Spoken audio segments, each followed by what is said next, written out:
الرحمن الرحیم۔ میرے عزیز اہل وطن، السلام علیکم۔ چند ہفتے قبل آپ نے مجھے جس ذمہ داری کے لیے منتخب کیا وہ میرے لیے ایک اعزاز ہے۔ اس پر میں اللہ رب العزت کا شکر ادا کرتا ہوں۔ خاص طور پر اس مرحلے پر وزیر اعظم پاکستان کا منصب سنبھالنا کسی کڑے امتحان سے کم نہیں، جب ملک گزشتہ پونے 4 سال کی حکومت کے تباہ کن سنگین حالات سے بچانا مقصود ہے۔ یہ ذمہ داری مجھے میری جماعت پاکستان مسلم لیگ نون اور اتحادی جماعتوں کی جانب سے سونپی گئی ہے۔ میں اپنے قائد جناب محمد نواز شریف، دیگر تمام قائدین اور جماعتوں کا تہ دل سے شکریہ ادا کرتا ہوں کہ انہوں نے مجھ پر اپنے مکمل اعتماد کا اظہار کیا۔ اتحادی جماعتوں اور ان کے قائدین کی حمایت ہماری حکومت کے لیے باعث تقویت ہے۔ پاکستان کے عوام نے مطالبہ کیا کہ اس نااہل اور کرپٹ حکومت سے ان کی فوری طور پر جان چھڑائی جائے۔ اپوزیشن کی تمام جماعتوں نے مل کر عوام کے مطالبے پر لبیک کہا اور آئین پاکستان کے تمام جمہوری تقاضے پورے کرتے ہوئے اس تبدیلی کو یقینی بنایا۔ پہلی بار دروازے کھولے گئے، پھلانگے نہیں گئے۔ یہ عوام، پارلیمنٹ اور آئین کی فتح ہے۔ میرے عزیز اہل وطن، ہم نے حکومت سنبھالی تو ہر شعبہ تباہی کی داستان سنا رہا تھا۔ 3 دہائیوں کی عوامی خدمت کے سفر کے دوران ایسی تباہی میں نے پہلے کبھی نہیں دیکھی، جو سابق حکومت اپنے پونے 4 سال کی بدترین حکمرانی کے بعد پیچھے چھوڑ گئی۔ یہی وجہ ہے کہ ہم نے پاکستان کو بچانے کا چیلنج قبول کیا، حالانکہ یہ حقیقت ہمارے سامنے واضح تھی کہ اس تباہی سے نکلنے اور ملک کو بہتری کے راستے پر گامزن کرنے کے لیے انتھک محنت اور وقت درکار ہوگا۔ جہاں گزشتہ دور میں ہونے والی تباہی اور بھیانک کرپشن کی ان گنت داستانیں موجود ہیں، وہیں فسادی ذہن نے معاشرتی تانے بانے کو ادھیڑ کر رکھ دیا ہے۔ ہماری سیاست کے رگ و ریشے میں نفرت کا زہر بھر دیا گیا۔ مادر وطن کی فضاؤں میں انتقام، غصے اور بد تہذیبی کی آلودگی پھیلا دی گئی۔ ماضی کے اس دور میں نفرت کی ایک پوری فصل بوئی گئی۔ میرے عزیز اہل وطن، اپنے مذموم سیاسی مقاصد کے لیے سفارتی خط کی نام نہاد سازش تک گھڑی گئی۔ ایک خطرناک جھوٹ بولا گیا، حالانکہ نیشنل سیکورٹی کمیٹی نے ایک نہیں 2 بار پوری وضاحت کے ساتھ کہا کہ ایسی کوئی سازش نہیں ہوئی۔ امریکہ میں ہمارے سفیر نے بھی سازش کی کہانی کو یکسر مسترد کر دیا۔ اس کے باوجود ایک شخص مسلسل جھوٹ بول رہا ہے۔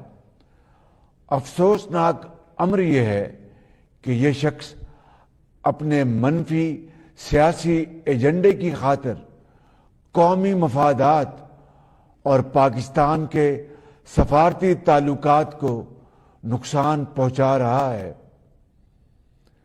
میرے اہل وطن، اگر کوئی شخص یہ سمجھتا ہے کہ اس کا گھمنڈ اور ضد دستور پاکستان اور آئینی اداروں کی متفقہ رائے سے زیادہ مقدم ہے تو یہ اس کی بہت بڑی بھول ہے، کیونکہ پاکستان آئین کے مطابق چلے گا، کسی ایک فرد کی ضد سے نہیں۔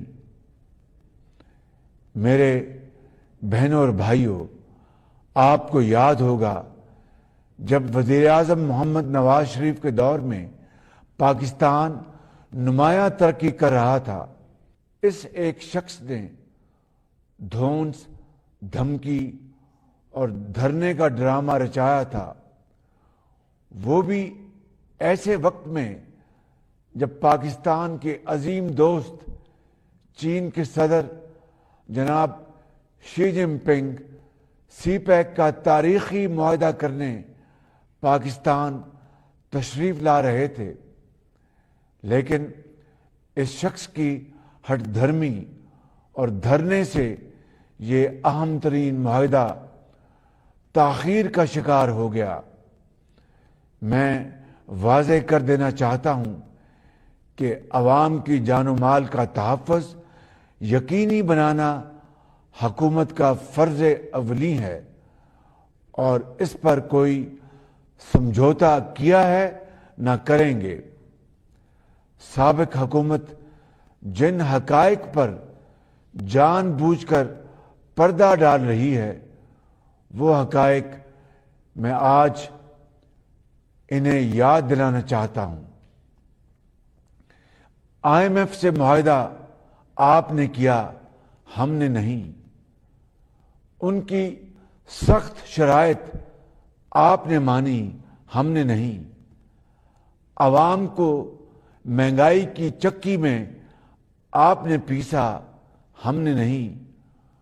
ملک کو اس معاشی دلدل میں آپ نے دھسایا، ہم نے نہیں۔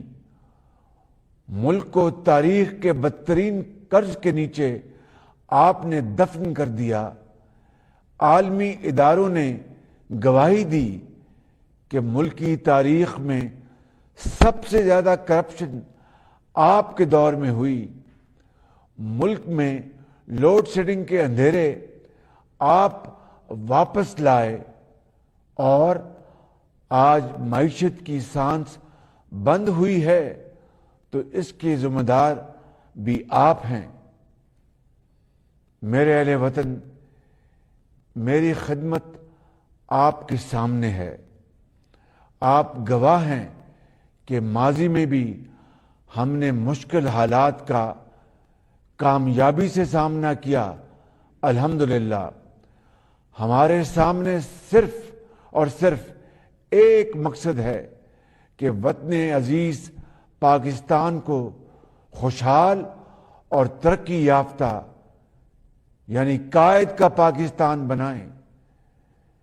میرے اہل وطن، ہم ہر مشکل فیصلہ کرنے کو تیار ہیں اور ہر ممکن وہ کام کریں گے جس سے قومی ترقی کا سفر تیزی سے آگے بڑھ سکے، نااہلی اور کرپشن کی سیاست کا ہمیشہ کے لیے خاتمہ ہو سکے۔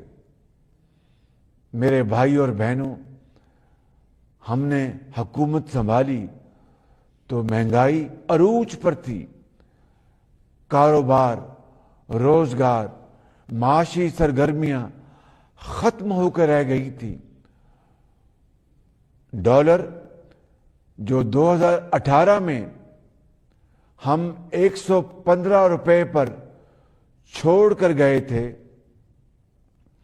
سابق حکومت کے پونے 4 سال کے دوران ڈالر 189 روپے پر پہنچ گیا، جس سے ایک طرف مہنگائی کی آگ مزید تیز ہو گئی تو دوسری جانب پاکستان پر قرض کا بوجھ بھی ناقابل برداشت ہو گیا۔ گزشتہ پونے 4 سال میں پاکستان کے قرض میں 20,000 ارب روپے سے زیادہ کا اضافہ ہوا۔